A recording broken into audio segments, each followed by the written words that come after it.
ఈరోజు మన కర్రీ వచ్చేసి ఉప్పు చేప ఇగురు. ఈ ఉప్పు చేప ఇగురిని ఇలా చేస్తే గిన్నె మొత్తం ఖాళీ చేసేస్తారు. చాలా టేస్టీగా ఉంటుంది. చూడండి చాలా బాగా కనిపిస్తుంది కదా! టేస్ట్ కూడా అదిరిపోతుంది. ఒక్క స్పూన్ వేసుకుంటే చాలు రైస్ మొత్తం కలిసిపోతుంది. మరి దీన్ని తినకంట అస్సలు ఆగలేరు. అంత టేస్టీగా ఉంటుంది ఇలా చేస్తే. చేయడం కూడా చాలా ఈజీగా తయారు చేసుకోవచ్చండి. మరి కొంచెంమంది ఈ కర్రీ చేయడానికి ఇష్టపడతారు.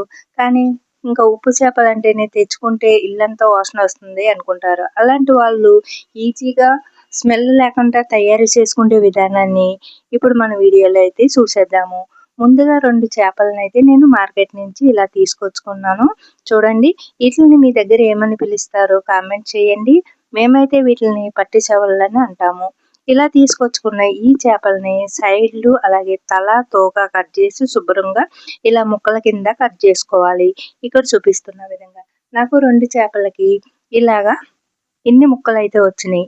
ఈ ముక్కలను ఇప్పుడు ఒక గిన్నెలో వేసి శుభ్రంగా ఇలాగా చేత్తో రుద్దుతూ బాగా ఈ తెల్లని ప్రాంతాన్ని ఉంది చూడండి, తెల్లగా కనిపిస్తున్నది మొత్తం కూడా ఒక 4, 5 సార్లు శుభ్రంగా కడిగి ఇలా ప్లేట్లోకి తీసుకోవాలి.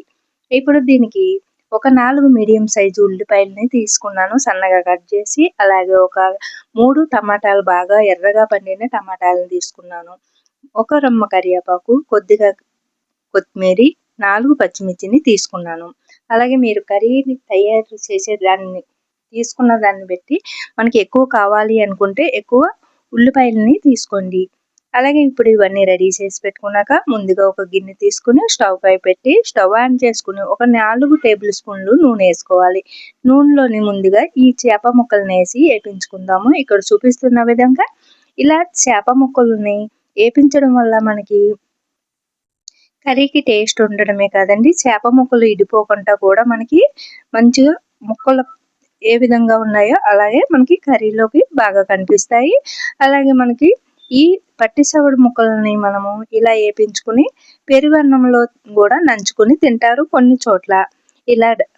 ఇలాగే మనకి కర్రీ వద్దు అనుకుంటే ఇలా వేపించుకున్న వీటిపైన మసాలాలు జల్లుకోవచ్చు. కారము మసాలా జల్లుకుంటే మనకి ఫ్రై అయిపోతుంది.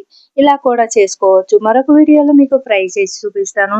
ఇప్పుడైతే మనకి చేప ముక్కల్ని ఇలా సన్నని మంట మీద దోరగా వేపించుకుని పక్కకు తీసేసుకోవాలి. మళ్ళీ ఒక ప్లేట్లోకి ఇప్పుడు అదే నూనెలోకి కట్ చేసి పెట్టుకున్న పచ్చిమిర్చిని సన్నగా కట్ చేసుకున్నాం కదా, పచ్చిమిర్చిని, కరివేపాకుని, కొత్తిమీరని వేసి కాస్త వేపించుకుందాము. కాస్త కలర్ చేంజ్ అయిన తర్వాత సన్నగా కట్ చేసుకున్న ఉల్లిపాయ ముక్కలను కూడా వేసేసుకుని వేపించుకోవాలి. అంతా కలిసేటట్టు చూడండి. ఇలాగా చేయడం చాలా ఈజీగా ఉంటుందండి. కొంచెంమంది తినడానికి ఇష్టపడతారు, కానీ ఈ ఎండి చేపలు, ఈ ఉప్పు చేపలు అనేటప్పటికి చాలా భయపడుతూ ఉంటారు. ఎందుకంటే ఇవి తెచ్చుకున్నప్పుడు ఇల్లంతా వాసన వచ్చేస్తాయి.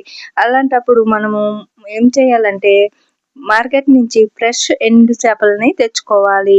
ఈ ఉప్పు చేపలని ఇవి ఇప్పుడు నేను తీసుకున్న దాంట్లో ఉప్పు ఎక్కువ ఉంటుంది కాబట్టి మనం ఉప్పు అనేది చూసుకుని వేసుకోవాలండి. చూడండి ఇప్పుడు ఆనియన్స్ని ఇలా కాస్త కలర్ చేంజ్ అయ్యేటంత వరకు వేపించుకున్నాక ఒక స్పూన్ అల్లం పేస్ట్ వేసుకుని ఇలాగ దోరగా వేపించుకోవాలి.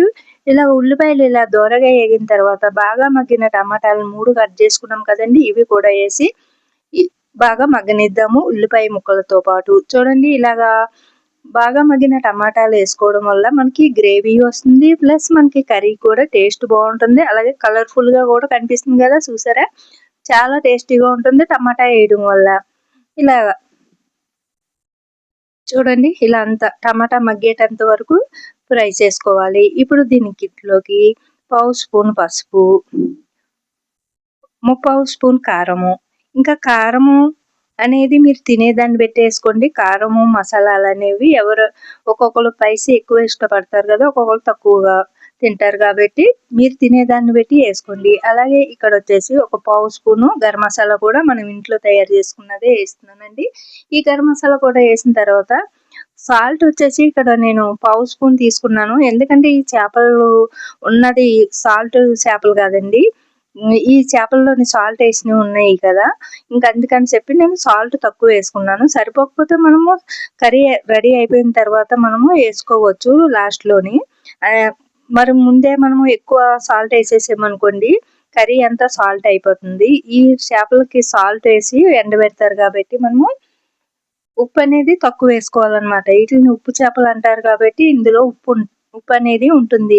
మనము చూసుకోకుండా మనము కర్రీలో మామూలుగా ఉప్పు వేసేసుకున్నాం అనుకోండి, ఇంకా కర్రీ అంతా మనకి ఉప్పు ఎక్కువ అయిపోతుంది. కాబట్టి మనము ఉప్పు అనేది చూసి వేసుకోండి. ఇలాగా ఇప్పుడు మనము ముందుగానే వేపించి పెట్టుకున్న చేప ముక్కలను కూడా వేసి ఇలా దోరగా కాస్త వేపించుకుంటే సరిపోతుందండి. మరీ ఎక్కువ వేపించుకోవాల్సిన అవసరం లేదు. మనం ఆల్రెడీ దోరగా వేపించుకున్నాం కదండి చేప ముక్కల్ని. ఇలాగ కాస్త వేపించుకున్న తర్వాత ఒక నిమిషం అలా ఉల్లిపాయ ముక్కలతోటి మగ్గనివ్వాలి. మగ్గిన తర్వాత తగినంత వాటర్, అంటే 2 కప్పులు వాటర్ వేసుకున్నానండి ఇక్కడ. వేసుకుని బాగా కలిసేటట్టు కలిపి మూత పెట్టేసుకుని ఒక నిమిషం అలాగా స్టవ్ పైన ఉంచేసుకోవాలి. ఇప్పుడు చూడండి, మనకి కర్రీ అనేది దగ్గరికి అయిపోయింది కదా. ఒక నిమిషం తర్వాత మూత తీసి చూస్తే కర్రీ అనేది ఇలా దగ్గరికి అయిపోయింది కదా. మరొకసారి బాగా కలిపేసి ఒక్కసారి మూత పెట్టేసి ఒక్క సెకండ్ అలా ఉంచి మళ్ళీ మూత తీసి మొత్తం కలిపేసుకుని ఇంకా స్టవ్ ఆపేసుకోవాలి. అంతేనండి. చూడండి ఎంతో కలర్ఫుల్ గా కనిపిస్తుంది కదండి. కర్రీ అనేది చాలా టేస్టీగా ఉంటుందండి. ఇలా శుభ్రంగా కడుక్కుని మనం చేప ముక్కల్ని ఇలా కర్రీ చేసుకుంటే చాలా టేస్టీగా కర్రీ అనేది రెడీ అయిపోతుంది. మరి ఉప్పు చేపలను ఇష్టపడే వాళ్ళు ఇలాగా ఈ ఉప్పు చేప ఇగురిని చేసుకోండి ఈజీగా. చాలా టేస్టీగా ఉంటుంది. చాలా కలర్ఫుల్ గా కనిపిస్తుంది కదా. ఇలా చేస్తే టేస్ట్ కూడా చాలా బాగుంటుంది. ఇంకా గిన్నె మొత్తం ఖాళీ చేస్తారు ఇలా చేస్తే. ఒక్క స్పూన్ వేసుకుంటే చాలండి, రైస్ మొత్తం కలిసిపోతుంది. అంత టేస్టీగా ఉంటుంది. ఇలా చేశారంటే ఇంకా అస్సలు వదిలిపెట్టరు. మరి మీరైతే ఈ చేపల ఇగురిని ఏ విధంగా తయారు చేస్తారు అనేది మన కామెంట్ బాక్స్ లో కామెంట్ చేయండి. అలాగే మన ఛానల్ ని సబ్స్క్రైబ్ చేసుకోండి, షేర్ చేయండి. ఒక్కసారి ట్రై చేసి ఎలా వచ్చిందనేది కామెంట్ చేయడం మాత్రం మర్చిపోకండి. అలాగే మీ ఫీడ్బ్యాక్ ని మాకు అందించండి. మరిన్ని వీడియోలు కావాలంటే కామెంట్ చేయండి.